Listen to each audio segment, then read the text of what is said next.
um pouco sobre a raiva. Então, minha ideia é pegar o encontro de hoje e não tentar tensionar tanto o aspecto dos efeitos da raiva, né? A gente vai ver só um pouco dos sintomas e vai tentar já pular para como lidar. Então, a gente vai propor 4 formas de lidar com a raiva, tá? De modo que a gente já tente integrar isso na nossa ação, no nosso cotidiano. Só para dar uma revisão geral, a gente vai olhar com cuidado e vai ver assim, ó, por exemplo, por vezes, parece que quando a raiva surge, precisamos agir de maneira descontrolada e completamente agressiva. Fica um pouco o código de Hammurabi, que é o quê? Olho por olho, dente por dente, né? Então, se você me agrediu, eu preciso lhe agredir novamente e assim a gente vai andando. Bom, acho que a gente está desconfiado que dessa forma não vai andar. Uma boa pergunta que a pessoa poderia se fazer é: o que acontece em corpo, fala e mente quando a raiva surge? O que acontece na relação com os outros? Então, o que acontece em corpo, fala e mente quando a raiva surge na relação com os outros? Em primeiro lugar, a gente perde a calma. Quando a gente perde a calma, a gente perde a atenção. Se a gente perde a atenção, você não tem como oferecer cuidado. Você vai oferecer o que surgir de maneira completamente aleatória, né? Que é o que surge. Então, perdemos a calma e nossa capacidade de agir de maneira positiva é praticamente zero. Quando a raiva surge, a gente não está consciente, né? Vou supor que primeiro a gente está fazendo um degrau, passo a passo, como pegar a raiva e lidar com ela, tá? Depois, parece que inimigos começam a surgir de todos os lados. E a gente deixa de ver qualidade nos outros e passamos a ver simplesmente coisas que a gente odeia. Esse é um dos sintomas pouco comentados da raiva, mas que vale a pena a gente olhar com cuidado. Eu vou até repetir, que é o quê? A gente deixa de ver qualidades e começa a repetir que o outro só age de uma determinada maneira e, de modo geral, de maneira negativa. Tá? Em seguida, a gente começa a ficar surdo, mudo e começa a desfilar com uma roupa feita de carvão bem aquecido, assim. Ou seja, em quem tu encostar, aquilo vai queimar, né? Depois as pessoas ao nosso redor elas vão começar a nos evitar. Natural, quem quer ficar ao lado de pessoas que têm surtos de agressividade e raiva o tempo todo? Só se for um bodhisattva, né? Por quê? Porque a gente começa a se expressar com muita raiva o tempo todo, então no mínimo tem uma fala corrosiva e uma ação vulcânica. Ou seja, como assim uma ação vulcânica? Quando um vulcão entra em erupção, aquilo sai causando danos para muitas pessoas ao redor. Então é isso que vai acontecendo. Em seguida, a gente começa a olhar o seguinte, ó. Independente da tradição ou cultura, se somos tomados pela raiva, tudo ganha uma outra feição. Tudo fica mais aquecido. E passamos a travar batalhas agressivas, até mesmo com pessoas que a gente considera pessoas queridas, tá? Então aquilo começa a se desgastar e o sofrimento começa a surgir. Bom, então a pessoa poderia olhar para ela e se perguntar: se a gente seguir sendo tomado pela raiva, qual é o benefício que isso traz? A pessoa para e ela vai se perguntar. Geralmente a pessoa não faz essa pergunta, né? Como a gente começou. Geralmente é uma coisa código do Hammurabi, que é o quê? Você me agrediu, eu tenho que lhe agredir de volta. Então Shantideva, no Caminho do Bodhisattva, diz... São citações, tá? Que eu trouxe para a gente poder refletir um pouco sobre isso, que é o quê? Ele diz, abre aspas, receber o que eu não quero e tudo que obstrui o meu desejo, no descontentamento, a minha raiva encontra combustível. Daí, a raiva brota me oprimindo. Então isso já é uma boa coisa, sabe, gente? Porque, em primeiro lugar, ele não está dizendo eu sou a raiva. Ele está dizendo que ele consegue observar a raiva, tá? De uma maneira um pouco mais afastada em relação à raiva e consegue entender como que a raiva reverbera nele. Tá? Depois ele segue uma outra citação do próprio Shantideva também. Shantideva foi um grande mestre do budismo. Depois vocês coloquem no Google Shantideva, tá? Shantideva. Então ele diz assim: sem nunca pensar, agora eu vou me enraivecer, as pessoas são tomadas pelo impulso da raiva e a irritação aparece do mesmo modo, embora nunca planeje ser experimentada. Então tem essa nuance também, né? A pessoa não planeja assim, olha, hoje eu acordei, o dia está maravilhoso. Hoje eu acordei para ter raiva. Eu vou ali me deslocar um pouco, né? Eu vou ali na praia e meu objetivo hoje é ter raiva. Eu vou achar que eu vou abalar tendo raiva. Eu acho que não é bem assim que funciona, né, gente? Então ele também segue. Embora raramente sintamos compaixão, isso é um ponto super interessante assim, de olhar. Embora raramente sintamos compaixão por aqueles que, devido às aflições mentais, chegam a causar sua própria desgraça, do que serve a raiva? Isso já é um convite, né? A gente entender que sem a raiva não tem como a gente trabalhar a compaixão. Tá? Então vamos lá. Uma coisa que a gente pode trabalhar de maneira prática e bem direta, indo ao ponto, é como é que está a nossa autonomia diante da raiva. Então essa é uma pergunta que a gente poderia fazer agora, tá? A gente para assim e diz, bom, como é que está a nossa autonomia diante da raiva? E aí? Bom, coisas que a gente poderia contemplar, assim.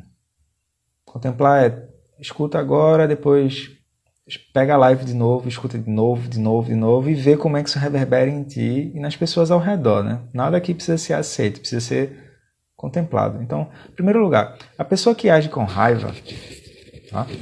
A pessoa que age com raiva, ela está insegura e está frágil. Senão ela não estaria agindo com raiva, pois ela não conseguiu discernir ainda as consequências das suas próprias ações. Isso em corpo, em energia e em mente. Em mente é mais sutil. Geralmente a gente acha que a raiva ela vai se expressar numa ação agressiva de corpo ou numa fala corrosiva. Não é, isso surge primeiro na mente. A gente vai ver isso um pouco. Então, como a pessoa não conseguiu discernir ainda quais são as consequências das suas próprias ações a partir da raiva, ela simplesmente embarca naquilo. Ela está muito conectada com aquela emoção. Ela não consegue ver a interdependência das coisas e das pessoas. Ela não consegue ver ainda isso. Então a gente precisa parar e olhar com calma as ações de corpo, de fala e mente a partir da raiva. A gente para e olha, bom, com raiva, será que é possível a pessoa matar uma outra pessoa? A resposta é sim. Com raiva, será que é possível a pessoa agredir outra pessoa com palavras? A resposta é sim. Com raiva, será que é possível ela mentir para outra pessoa? A resposta é sim também. Então a gente vai contemplando isso, tá? As ações de corpo, que não produzem benefícios, só produzem sofrimento, as ações de fala e, por fim, as ações de mente. Então, as ações da raiva, elas são como ecos em nós mesmos, tá? A primeira pessoa que vai se prejudicar quando tem raiva somos nós mesmos. Aquilo é só um eco para o entorno, tá?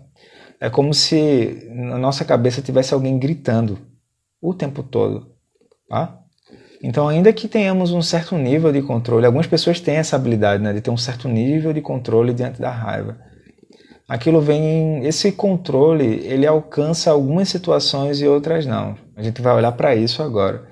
E no mínimo, se a gente parar para fazer essas perguntas e essas contemplações que a gente está fazendo, a gente vai entender que não faz sentido e nem vale a pena a gente tentar condenar. Porque dentro da raiva a gente tenta condenar. Então vamos lá. Se a gente ficar aprisionado dentro da nossa raiva, esse seria o maior obstáculo possível. Porque a pessoa não sabe como ela entrou na raiva, ela também não sabe como sair. Aquilo ferve dentro dela. Tem um tipo de raiva também que é pouco comentado, que é a raiva fria também. Às vezes, essa raiva mais quente a gente vê já de cara. Tem aquela raiva mais fria, assim, que a pessoa ela congela e quer se afastar. Mas dentro aquilo está queimando. Tá? Porque raiva e tristeza são a mesma moeda. Então a pessoa está triste, está com muita raiva, mas ela consegue abafar aquilo.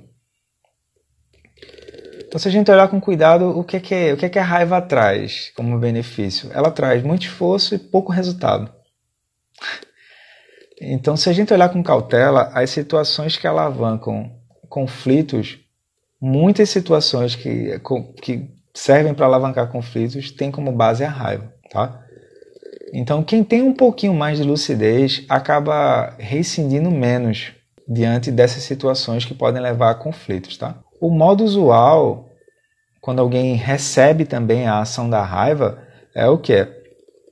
A pessoa recebe a ação da raiva e o que é que ela faz? Bom, Tiago do Rinpoche dá o exemplo que a pessoa tem uma flecha, ela puxa a flecha e tchá, ataca.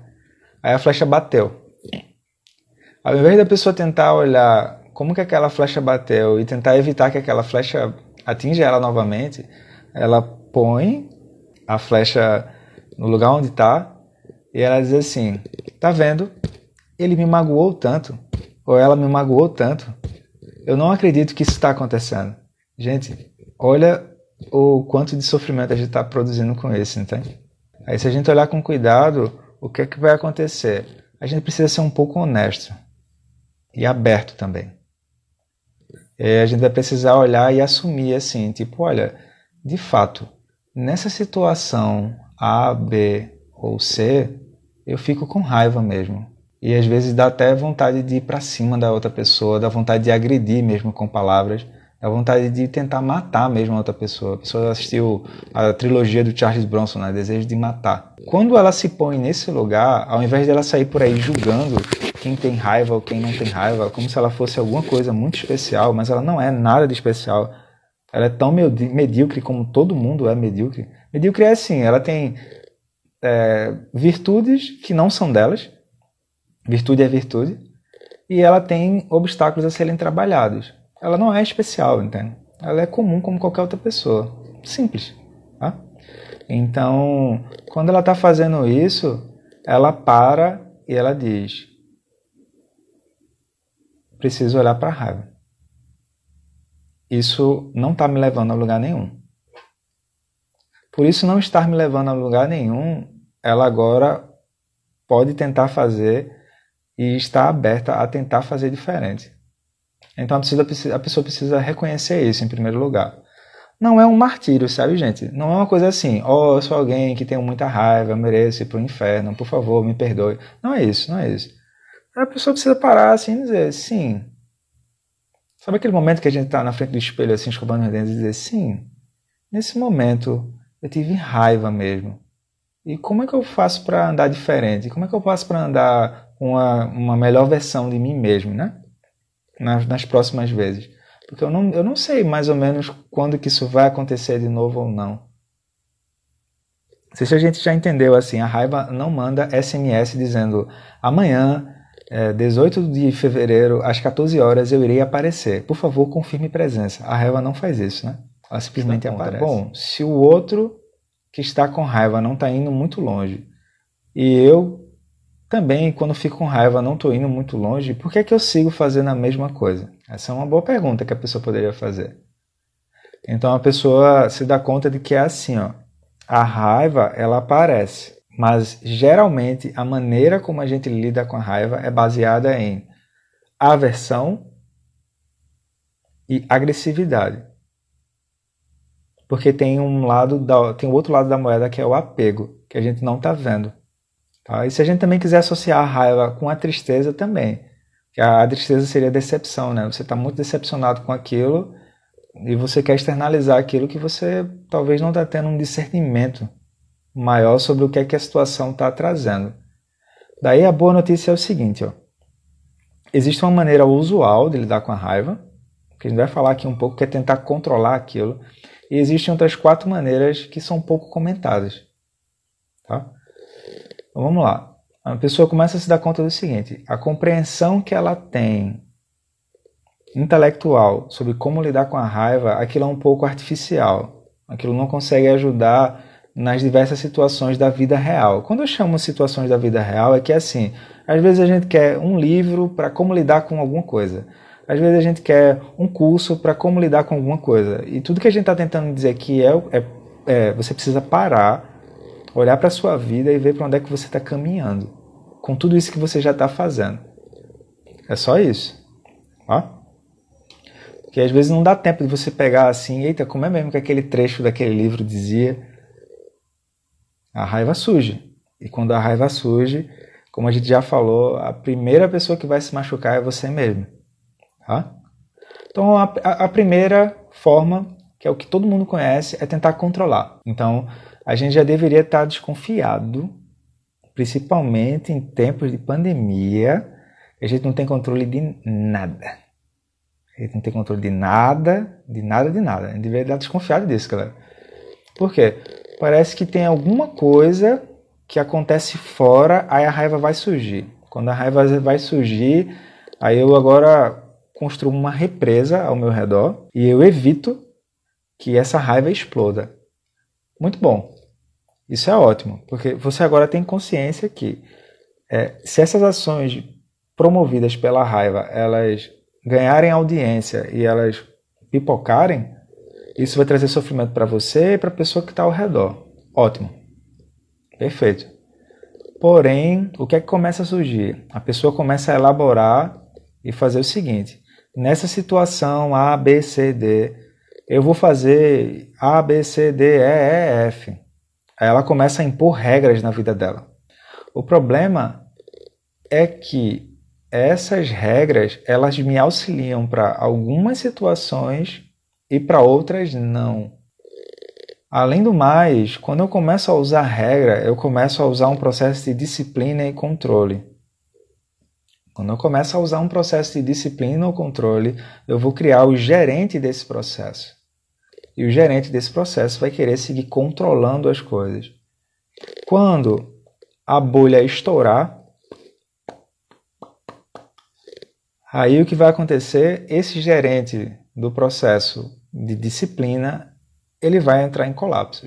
Provavelmente ele vai ter um grande senso de culpa. Porque ele vai dizer, por que é que esse item aqui eu não vi? Então a gente já está alertando que é assim, a disciplina ou controle ela ajuda, mas ela não resolve tudo, tá? Quais são as formas que são pouco comentadas? Aqui seria a primeira, que é, eu utilizo a raiva como um exercício de gerar paciência. Mas essa paciência, ela não vem de alguém dizendo assim, eu sou alguém muito paciente, viu? Não vem disso. É assim, como eu entendo que não é bem sobre se eu vou reagir ou se eu tenho controle ou não sobre a raiva, eu começo a entender que o que importa é o lugar interno que eu aspiro oferecer ao outro.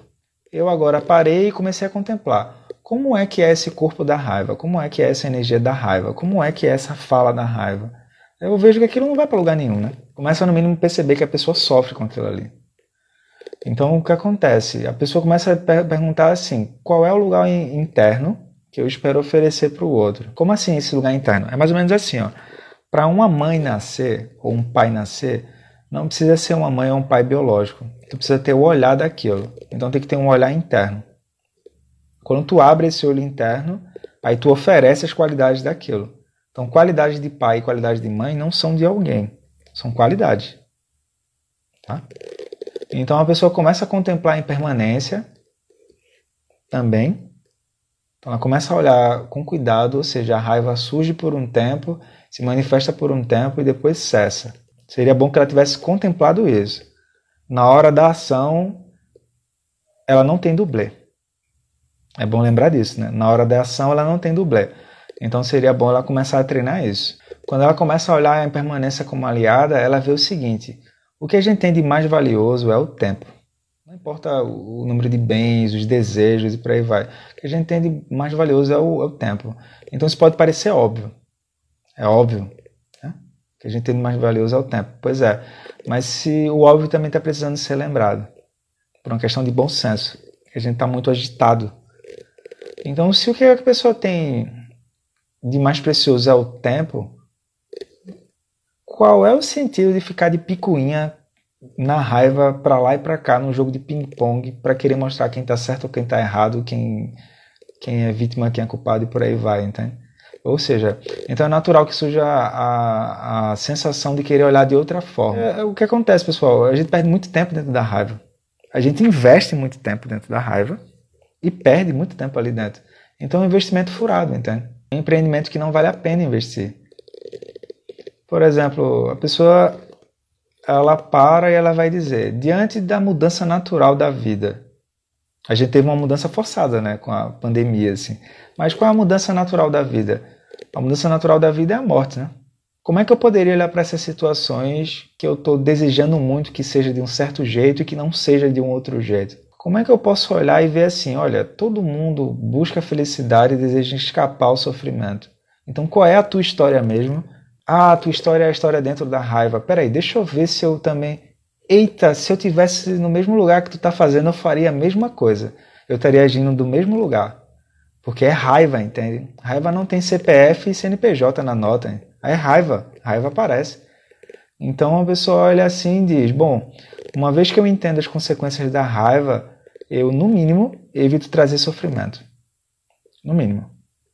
Então, se eu não puder ajudar, que eu não complique mais. Ainda que isso surja, tem alguma coisa dentro que segue, alguma energia dentro que segue. Então a pessoa vai dormir, não consegue dormir direito, ou aparecem doenças, aquilo como fica somatizado. Então seria interessante, além de olhar com paciência e olhar em permanência, olhar com compaixão. Entendo que a raiva conduz ao sofrimento. Eu também desejo trabalhar com esse sentimento não apenas para o benefício próprio, mas desejo ajudar outras pessoas também a se liberarem desse mal. Devia ter, pessoal, a gente devia oficializar os sansáricos anônimos. A pessoa dizia lá, toda terça-feira, hoje o tema é raiva. Ou eu tô com raiva, ah, você também, ah, que legal, vamos trabalhar aqui a raiva. Aí se abraça, se bate, né, porque os dois estão com raiva também. Aí se abraça, conversa um pouco, mas lembrar disso assim, entende? A raiva não é de alguém. Então a pessoa lembra, eu desejo trabalhar com esse sentimento. Tem que vir da pessoa a esse ponto, tá? Eu desejo trabalhar com esse sentimento.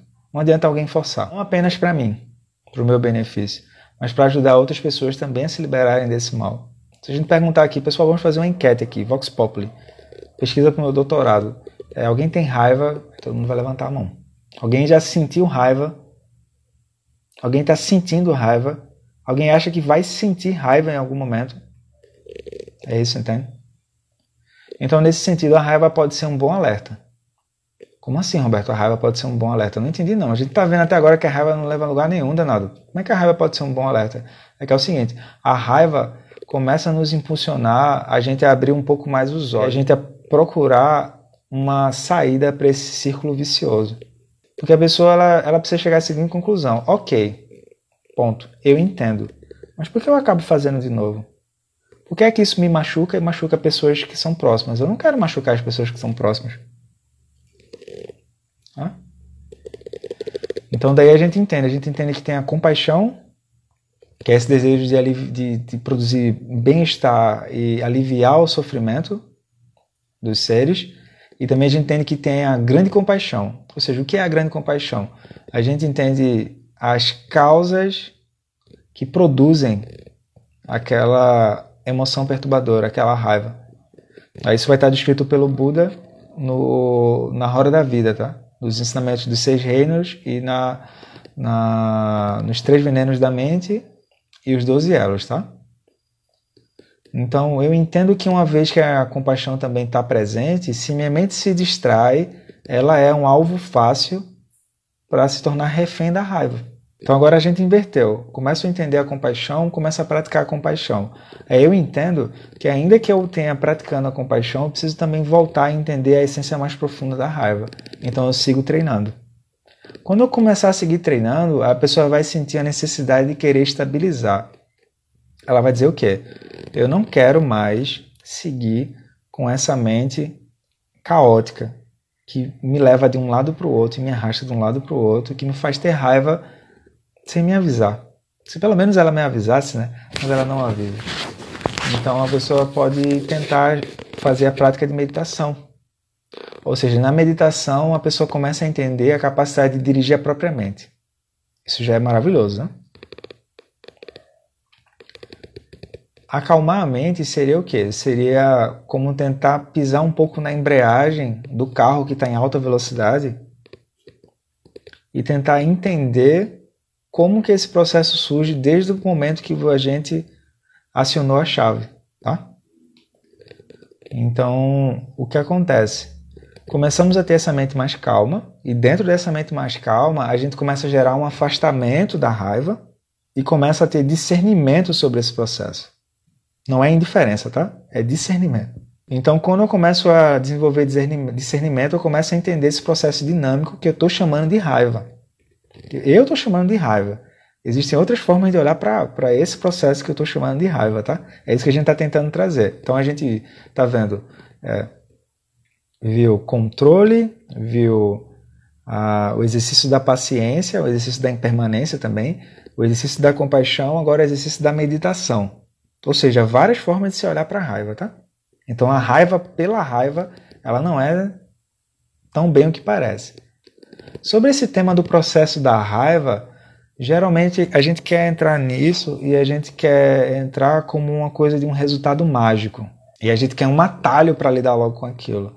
Então o que acontece? Uma fala do Dalai Lama sobre esse tema é o seguinte: se você costuma ficar com raiva por cerca de 10 minutos, siga praticando até que aquilo se transforme em 8 minutos. Na próxima semana, siga praticando até que aquilo se transforme em 5 minutos. E no próximo mês, aquilo se torna 2 minutos. Essa é a forma de desenvolver e treinar nossas mentes. Então, bom, se o Dalai Lama, que é como se fosse um papa budista, assim, se o Dalai Lama está falando isso, então é possível fazer, pessoal. Então, a questão é o quanto a gente está treinando e se aperfeiçoando nessa maneira de olhar de vários aspectos isso que a gente está chamando de raiva, tá? Por fim, a gente pode olhar a questão mais sutil, que seria: e como seria a sabedoria dentro da própria raiva? Geralmente a gente não faz esse tipo de pergunta, né? Geralmente a gente quer o quê? Surgiu a raiva, como lidar com aquilo? Só que esse como lidar é o quê? Como afastar aquilo? Como se afastar fora resolvesse. Gente, afastar fora não resolve. Tanto é que a pessoa que faz raiva pra gente, a pessoa faz a raiva e depois ela pega o beco, ela segue. E aquilo fica com a gente, entende? E a gente não sabe muito bem como lidar com aquilo, né? Então, como lidar com a raiva a partir da própria sabedoria, né? Então, a pessoa olha para isso e pergunta assim: bom, a raiva, ela é boa ou ela é má? Na essência da raiva, ela é boa ou ela é má? Aí a pessoa para assim... Eu não estou perguntando se você está com raiva, ou se você tem raiva, ou se a outra pessoa está com raiva de você. Eu estou perguntando assim: a raiva pela raiva, ela tem alguma coisa ali? Vamos supor que a raiva fosse alguma coisa que eu pudesse pegar. A raiva pela raiva, ela é boa ou ela é má? Ela tem uma cor? Já sei, a raiva tem um CEP, caixa postal. Ela tem uma forma, ela é triangular, ela é quadrada, ela é circular.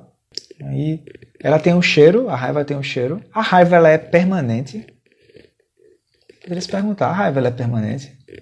Fica lá estática o tempo todo. A raiva vem de fora ou vem de dentro? Então vamos supor que ela vem de fora. Se ela vier de fora, quando a outra pessoa que produziu raiva for embora, era para a raiva sumir também, porque ela veio de fora. Onde a raiva surge, onde a raiva se sustenta e onde ela cessa. A raiva é realmente sua, tipo, eu estou com raiva.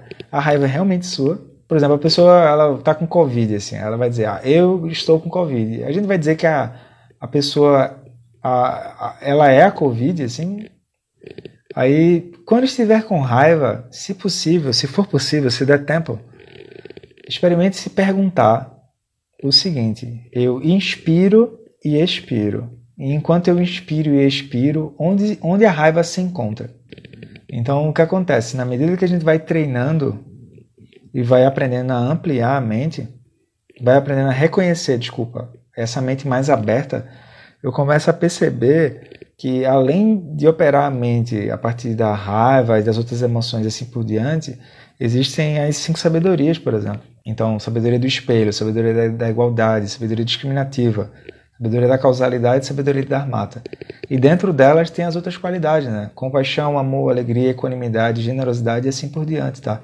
Então, a pessoa, a gente trouxe, né? A gente trouxe várias formas, né? De olhar para a raiva. E o ponto principal para encerrar a live de hoje é o seguinte, ó. A gente precisa ser um pouco honesto sobre o que é que desejamos cultivar em nossas mentes, tá? Já que esse processo de o que a gente deseja cultivar vai depender da gente. Então, ao invés de a gente condenar ou julgar, que seria o hábito dessa mente de raiva, a gente poderia investigar de maneira aberta, tá? O que é que está sendo cultivado e buscar pelas mudanças necessárias, né? Daí, para encerrar, eu trouxe uma frase de Chagdu Tulku Rinpoche, onde ele diz assim: não precisamos de uma vidente para nos dizer qual será a nossa próxima experiência no futuro. Precisamos apenas olhar para a nossa mente. Se temos um bom coração e a intenção de ajudar os outros, vamos encontrar a felicidade continuamente. Então é isso, pessoal. Eu trouxe aqui, não é o tema de hoje abordar com profundidade a essência da raiva, mas trouxe aqui várias formas de a gente olhar para a raiva e perceber que a raiva ela não tem esse teor explosivo que a gente costuma nomear que tem. A gente não está negando que a raiva está aparecendo, mas a gente está dizendo que a maneira como a gente reage a ela, existem as maneiras usuais e essas maneiras pouco comentadas de lidar, tá? Então espero que vocês tenham aproveitado, fiquem bem, bom descanso e até a próxima live. Então, tchau, fiquem bem, valeu!